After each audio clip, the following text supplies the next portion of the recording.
You're listening to the Immortal Icons of Dance podcast. I'm your host, Lauren Johnson.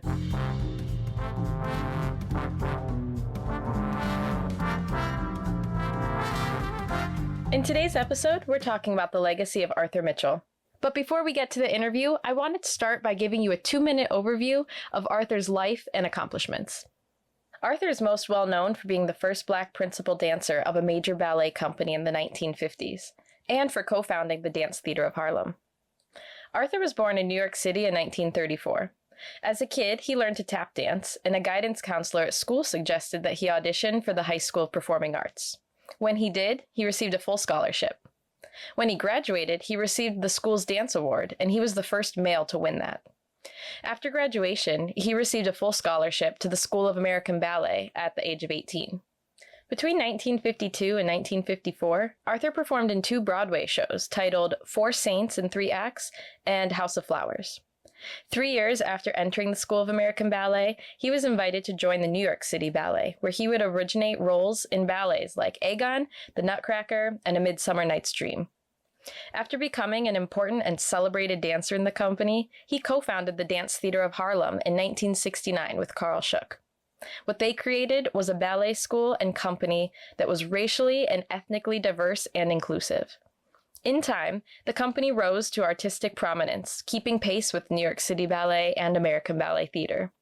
What Arthur created was a place where dancers were given the chance to reach their fullest potential as artists, regardless of their race or socioeconomic status.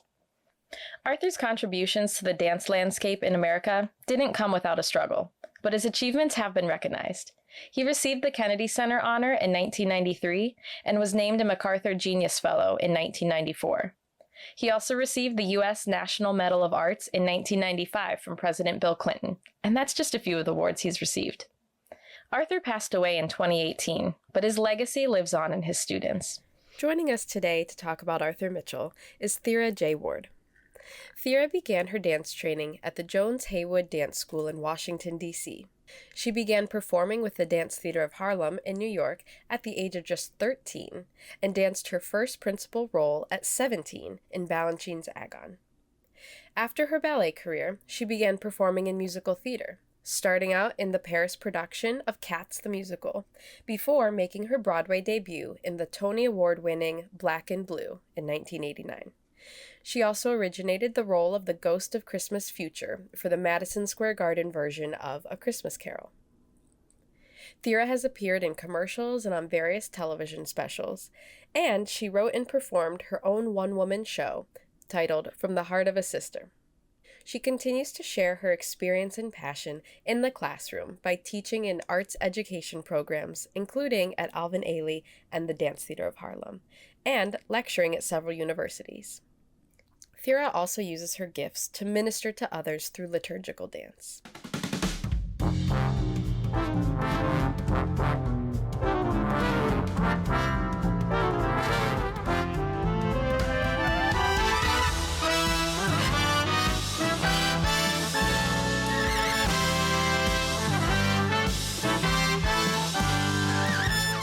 Ready?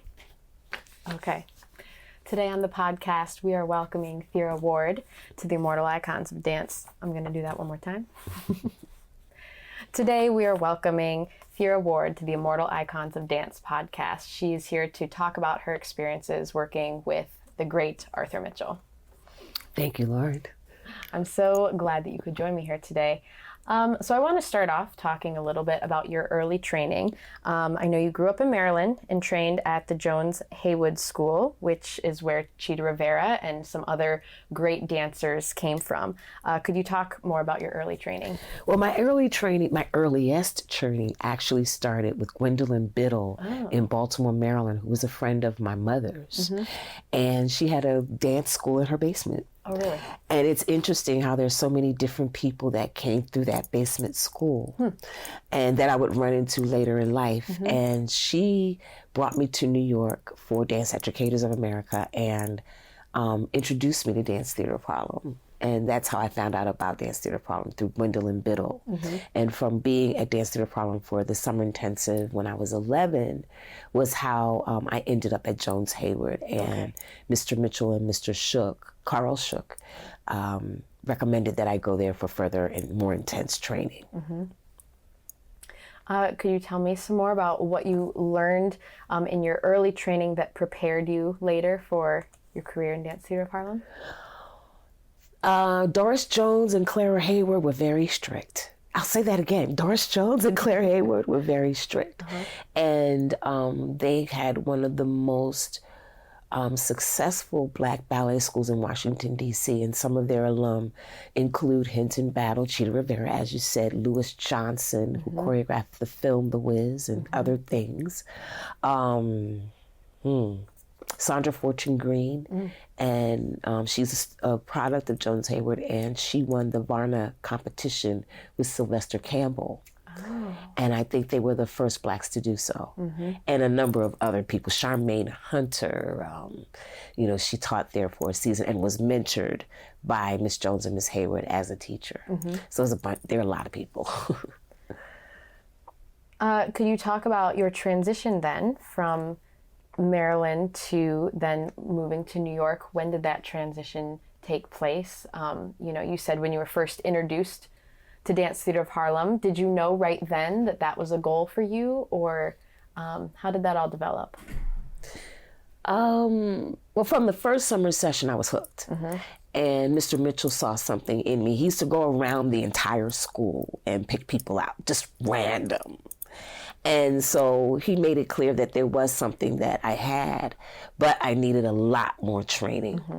So they asked me to come back when I came the second summer, and my parents said no.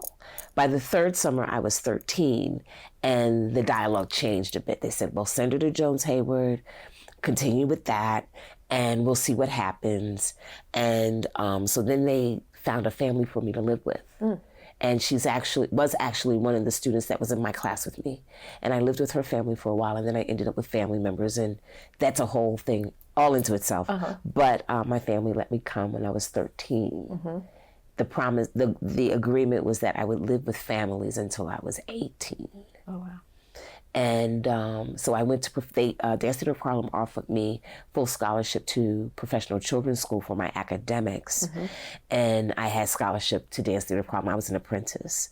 And with being an apprentice at that time meant that I took classes. Went to PCS in the morning, took morning ballet class with the school, then took company class and its rehearsals that they wanted me in, did homework, came back from a rehearsal, and then went home. That's almost more intense than being in the company.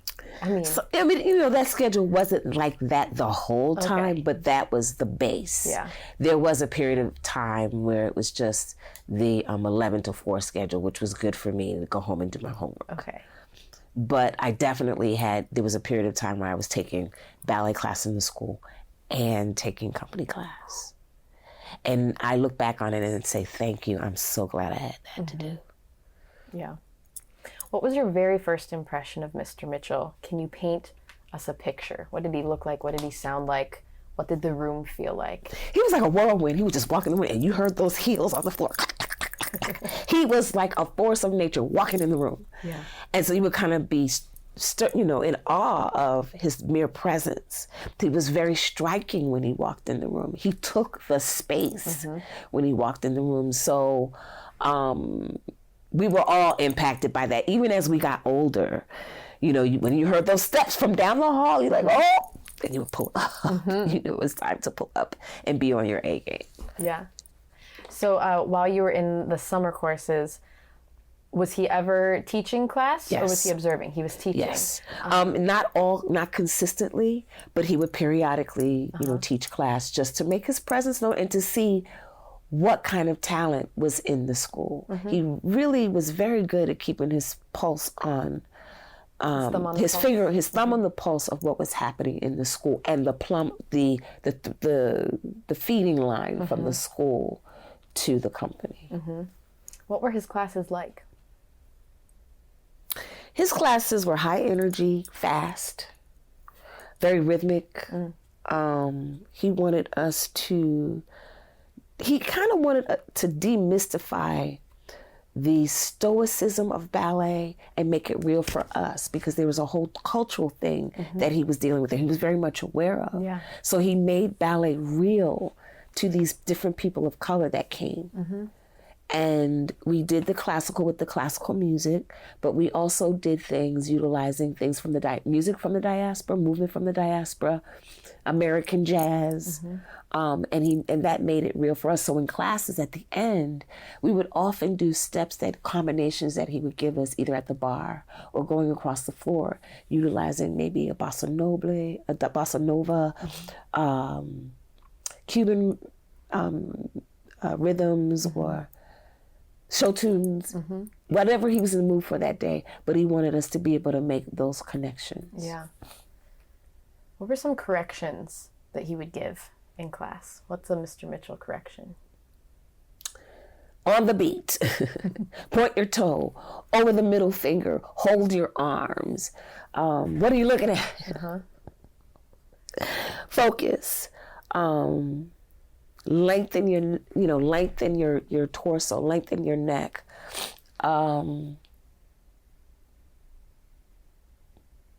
That middle finger, everyone knows. Everyone knows, and how we held our arms. And he would do this thing, we go, ja, za, ching, pa. And we knew that we had to do things and, make a picture. He would always say, make a picture. And he would tell us to dance on our principle and not our reserve, meaning that you had to do rehearsals pretty much full out. Yeah. And then find that place where you had extra for the performance, knowing that your adrenaline would kick in. Yeah. And I'm so thankful for that training as well. Marking was really kind of frowned upon. Did he talk very much about Mr. B and things? Was he passing things on, or was he really trying to do his own thing and kind of start? Oh, he was really passing things on. Okay. You would have thought that we were in the studio with Mr. Balanchine. Really? Because what was really interesting is he would tell all these stories about Mr. Balanchine. He would make analogies to Mr. Balanchine. He would talk about the different ballerinas and how Mr. Balanchine worked with different ballerinas. And, we heard Balanchine's stories. And what was so interesting was about 10 years ago, I think, when Heather Watts and Deborah Wingert were doing the Dance Educators Lab symposium on George Balanchine, we found out that we had the same stories. Yes, Arthur Mitchell, went and did his own thing, but we had the same stories from Mr. Balanchine.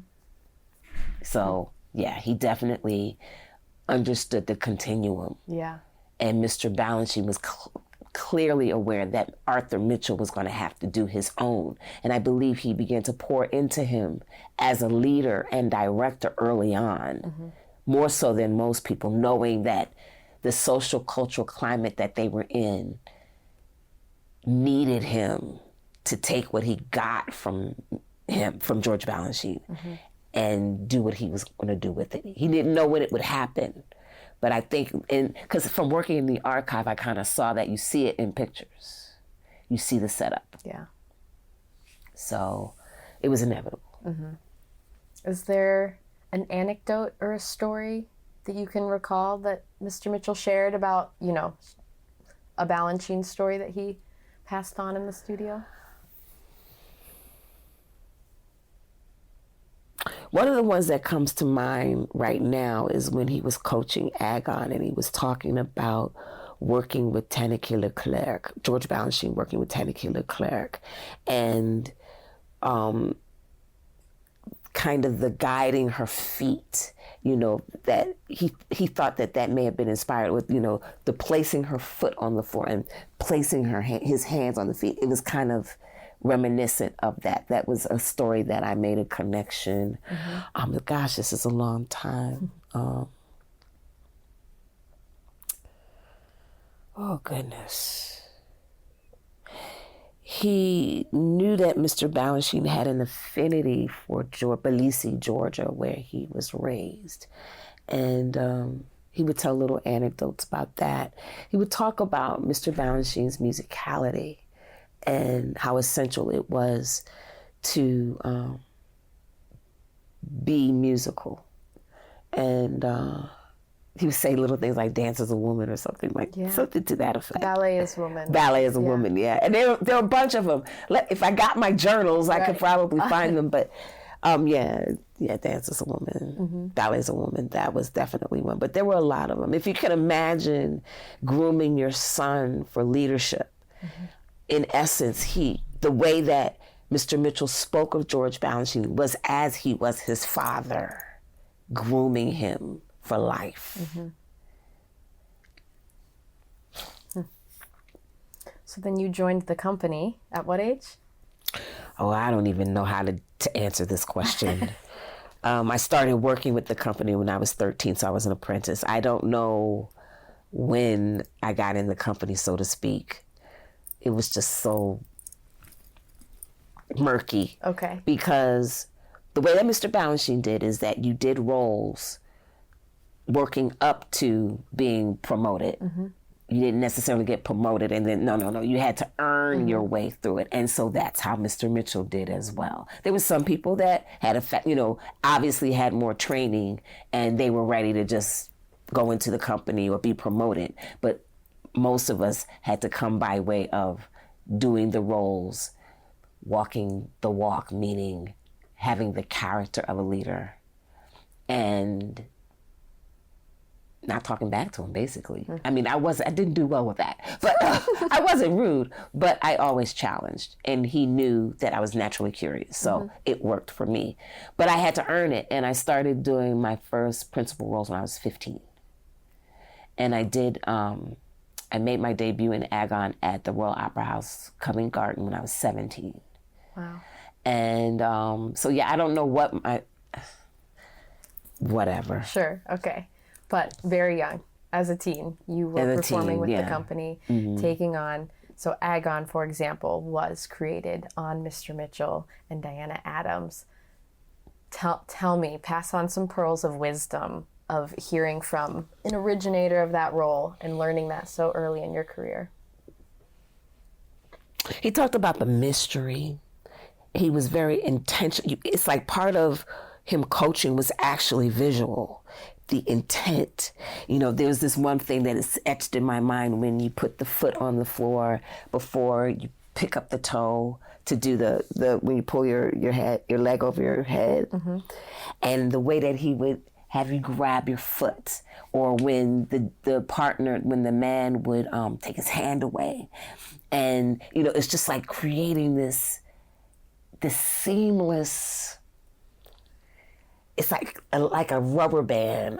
He talked about when the man takes the woman around before he leaves to do the first variation, and he's like, it's like taking her around like a horse, lead her around like a horse.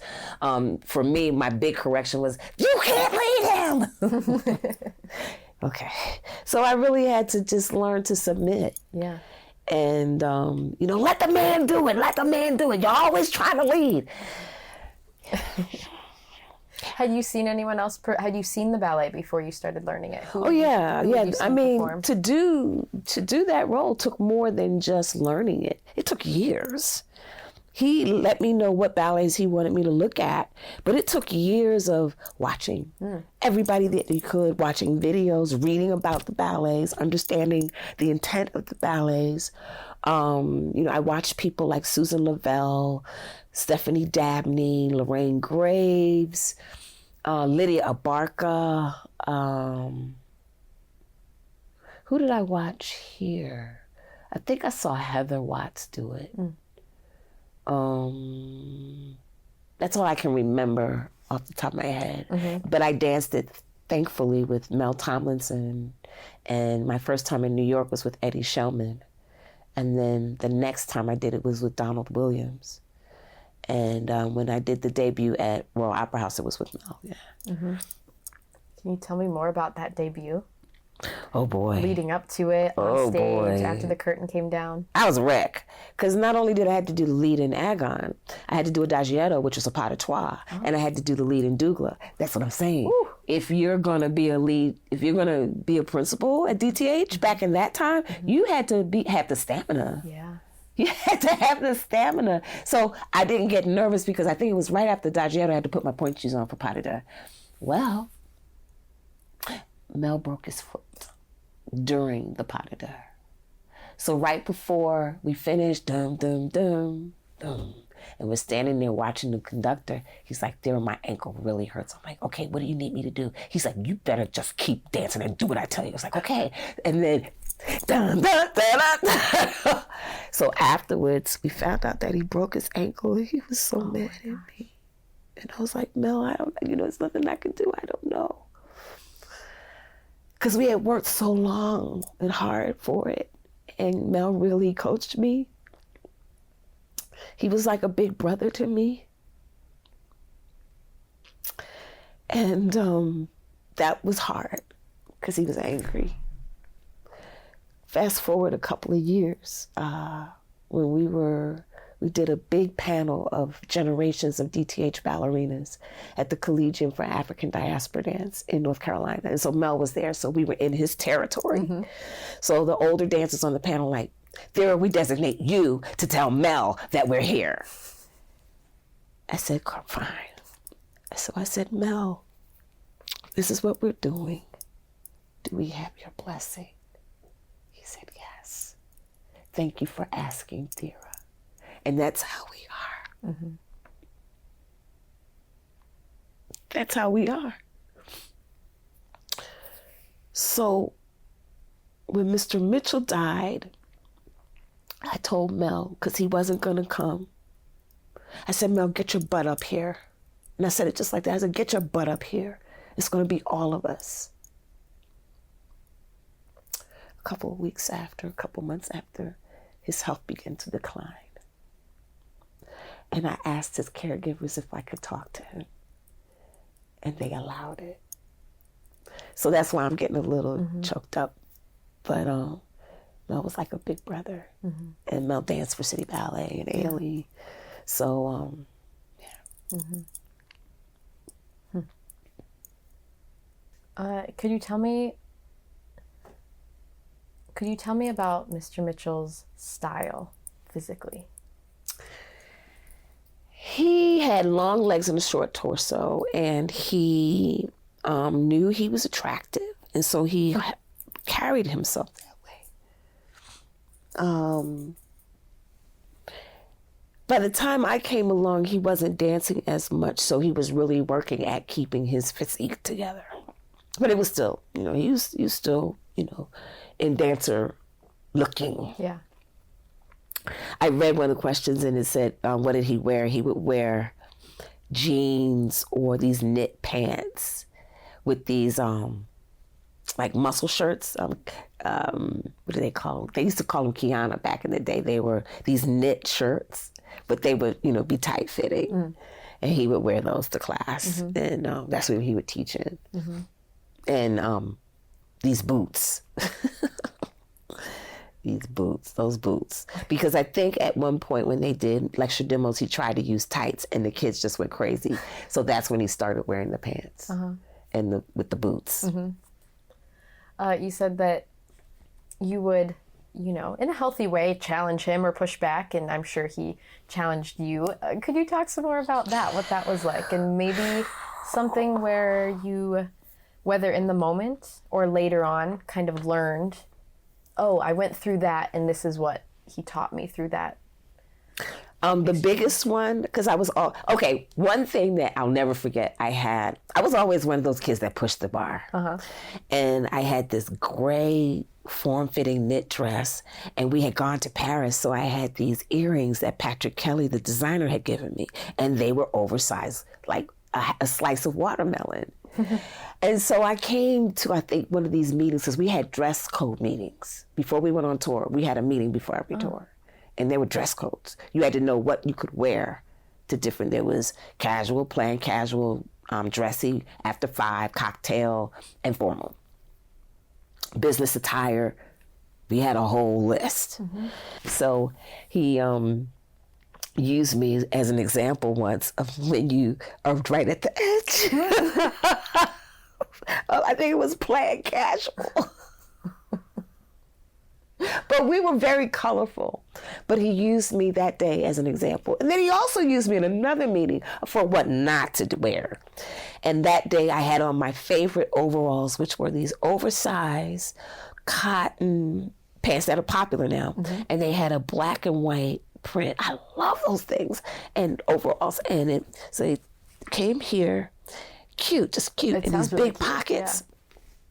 And a white t-shirt. He said, stand up. That's what you're not going to wear to the reception. And he had a bunch of us stand up. So, But the one that was classic and famous was he had said we weren't going to do Swan Lake and Giselle. So first we do Swan Lake, and we're all kind of baffled with that one. And I didn't say anything to that one because I love the music, so, I was good. Yeah. When he said Giselle, he said, well, we're going to do Giselle and set in the Louisiana Bayou. And I was like, why? He had done all this talking, and I said, why? In front of 60 people, the designers, the cast, the musicians that were involved, conductors, everybody. And I say, ask why. And he takes his time, and he says, do some research and let me know what you find. Because they had now I know that they took years of doing the background information to make it once again valuable to us and connect for us. The Louisiana Bayou was a perfect place because they had free slaves of color in that area at the same time that Giselle was happening, or Giselle was set in 1845 in Austria. We were not going to look like we were from Austria. Right. So he did the research. It was about 5 years of research. And they found stories that were similar to that of the Willies. And each character had a biographical sketch. So once I started looking at it, it came to life for me. Wow. The costume, Carl Michel did the costuming. It was based on the area. We had to learn all of us took it upon ourselves to learn about the area at that time. There was the Creoles who were half black, the quadroons who were quarter black, and the octoroons are who were 1/8 black. And that was all a part of that society, and it was a hierarchy that happened. So something like Giselle's story could very well have happened in that free black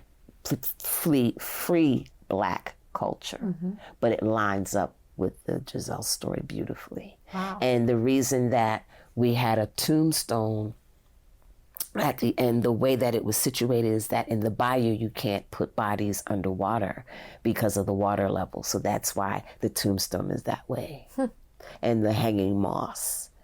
And it was all historically based on that area. Same music. Yeah. Same music, same choreography.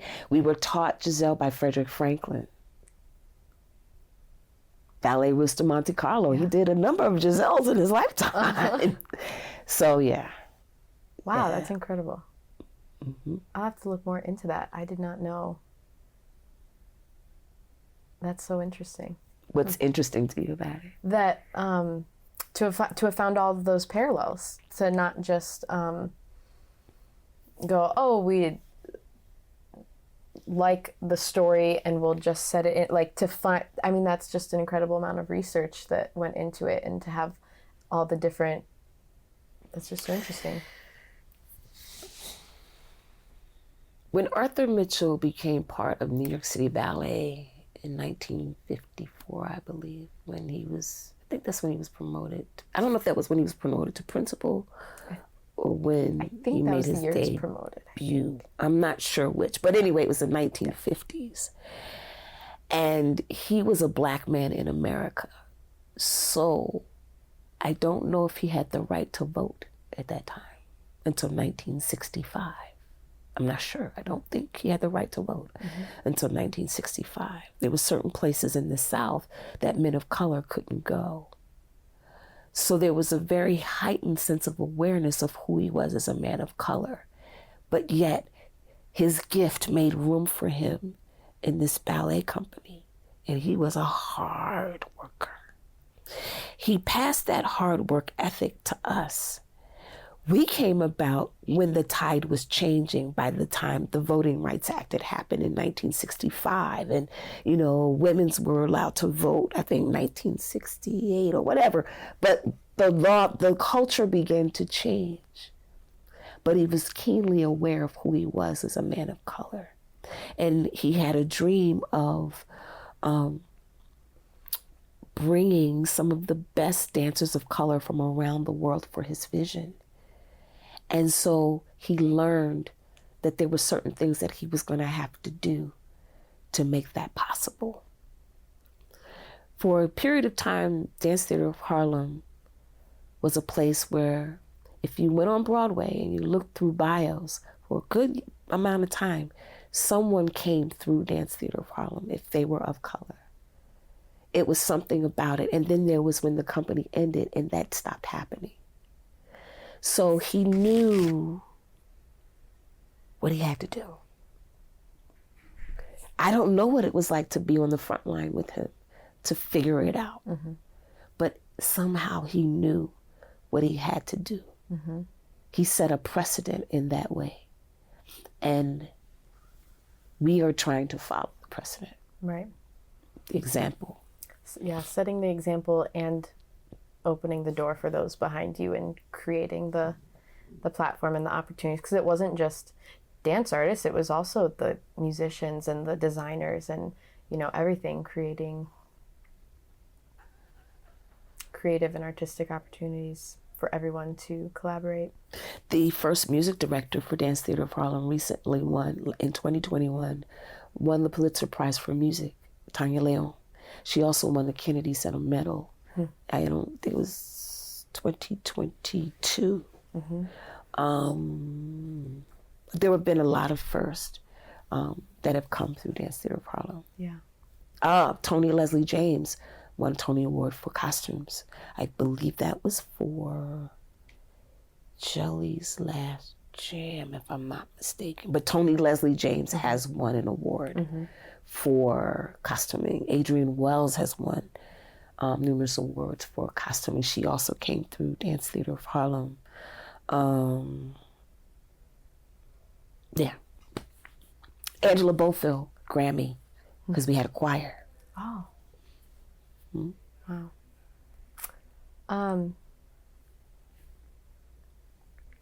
I don't imagine, I don't know, I don't imagine that Mr. Mitchell was very free with the compliments. Did you ever receive a compliment from him? What was the highest praise? Whether it was verbal or whether it was just a look, a nod, a roll? I think the one that I remember the most was when we were at what was then called the Kirov, but it's now back to the Mariinsky, in our historic tour to the USSR in 1988. And I knew I was leaving the company. So I put my everything in everything. And after we had done Adagietto, which was a pas de trois, it's a very simple pas de trois. But when it was right, it was get you here. And he came back and he just said, that was it. That's all he did. Mm-hmm. And that meant everything to me. Mm-hmm. I mean, but his actions showed, because when there were times when the program would have to change instantly, they would put us in Adagietto. So it kind of let me know that he was trusting my work. Yeah. So it was more like, we know that you can do it. We can know you can do this. We can count on you for that. Mm-hmm. So by the time it got to, that was it. It was good. Yeah. When you retired from the company, would you say retired? Left? Ended your career? How would you? I thought I was finished with dancing, period. I really did. I threw my point shoes in the garbage in London. Ronald Perry went and retrieved my point shoes from the garbage, and he goes, "You'll need these." Mm-hmm. And so I ended up dancing in Paris a bit.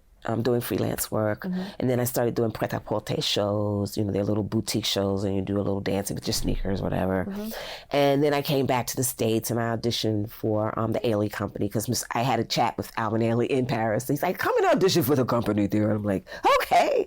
So I didn't make it. It was down to me and another girl and she got it and I didn't. So Judith Jamison took me to her company and I lost interest in doing theater dance. Repertory dance. I'm like, I don't think this is what I want to do. And it showed in my work, so she let me go. 2 weeks later, I was in Paris learning cats. So how would you say, and beyond the training and the technique of, learning from Mr. Mitchell, how else do you feel that he prepared you for other opportunities in life that you had down the road? I often tell people when they moved Mr. Mitchell's archive into Columbia University, and they were having all these panels, and I said to one of the professors who was at Columbia, I said, you all are going to have to look at how you teach history, and don't just look at this as a dance archive. Look at it as an opportunity to get another angle on leadership training. He was very much a leader, a trainer of leaders. He fostered community, and we still have community to this day. When I came into the community, what he did was somehow among the dancers, I think some of the senior dancers, they created families so that people could have like a mentor within the company to show them the way of how we did things. So I have a mother and I have a father, I have sisters, brothers. I have 2 children. They're both older than me in age, but I have 2 children because they came in, after. Yeah. But that really did help foster a sense of very strong community. When you're teaching now, what do you find yourself saying that you go, oh, that's Mr. Mitchell in my ear. That's him coming through. That's right. Third finger and that's right. And singing the music. That was, Mr. Mitchell was big for that, singing the music. I'm a real stickler for that, singing the music.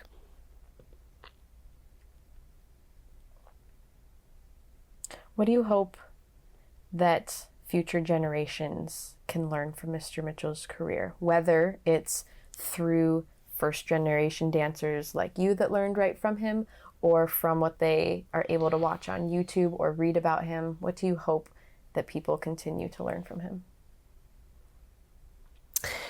What I've seen of him as a dancer, he was very clean with his technique. He was very clear about his lines and his intent and his musicality, his presence. And he wanted to make sure that we had that. He was extremely ahead of his time. He was ahead of his time to even think about challenging what ballet was with our bodies. He did that. He gave us the tools. He gave us the tools to be able to focus and to effectively study an art form. Invaluable. Because if you learn how to study, and he used to always say, if you know how to do ballet, you can do anything.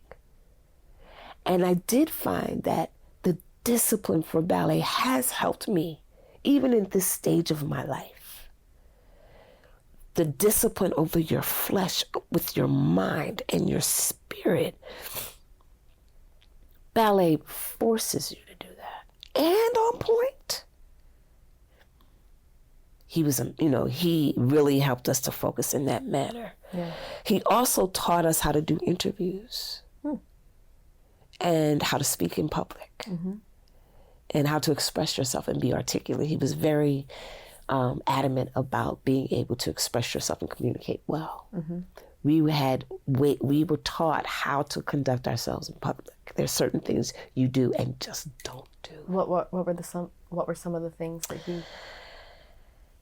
There was a way that he wanted to see us show up. You know, he held the men to a certain standard. He held the women to a certain standard. We couldn't just wear anything out in public if we were representing Dance Theatre of Harlem. We had to come to any kind of reception we went to. Like I said, we had dress codes. And the dance companies that we were contemporaries of when I danced, they knew that DTH had dance codes. When we were out in public, we didn't talk about certain things. You reserved certain conversations for when you left the theater completely. Just little things. But certain things you just did not say in public. Did you get to speak with Mr. Mitchell later on in his life, once you had begun teaching and you had moved forward in your career? Did you ever get to share any sort of conversation with him about thoughts on teaching, thoughts on performing, reflecting at all? I wish I had. I didn't. Yeah. I was angry. And because I didn't fit the model of a ballet dancer, even though I was with a black company. I was too tall. I was always told I was too tall, too big, too fat. And so there were a lot of roles that I didn't get that I may have got if I had decided to dance in ballet longer. But I knew that my time in ballet had done what it was supposed to do, and I knew that I had something else that I had to do.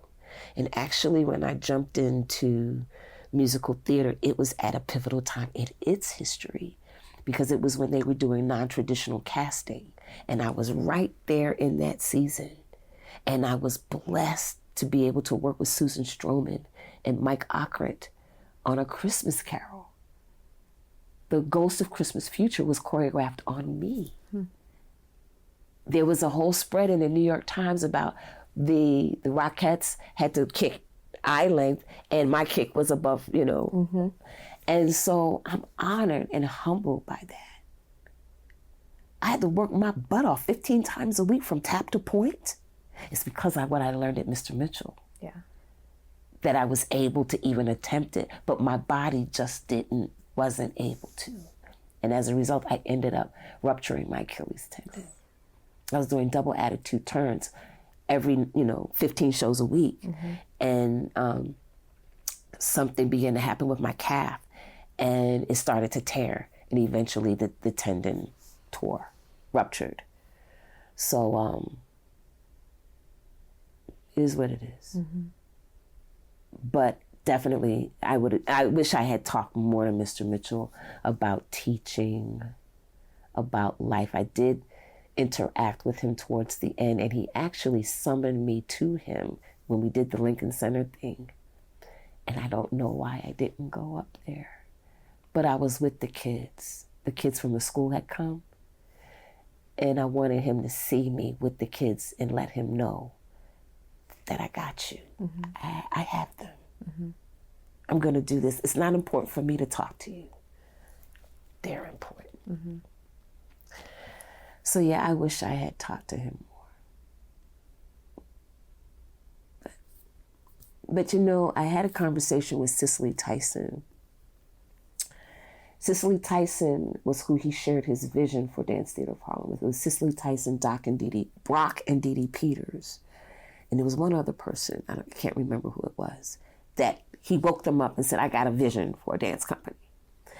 So Miss Tyson, was very close to us and watched the company grow. And I was in Kinko's on 72nd Street one day, and I looked over. I was like, Miss Tyson, and she acknowledged it was her. And we were talking, and she was angry at the company at that time. But I was like, Miss Tyson, this is happening, and this is happening, and the kids are really getting it, and da-da-da, and we're teaching them about the history of Dance Theatre of Harlem. And she breathed, and she said, Theara, I'm so glad you're there to carry on the legacy. I'm relieved. And from that conversation, her rapport with the company changed.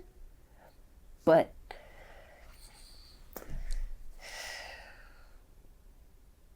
our history is rich and it's interesting. I'll just say that. Well, I appreciate you being here to continue to impart your experiences and to help immortalize, his legacy and, your own part in that too. So thank you so much. Thank you.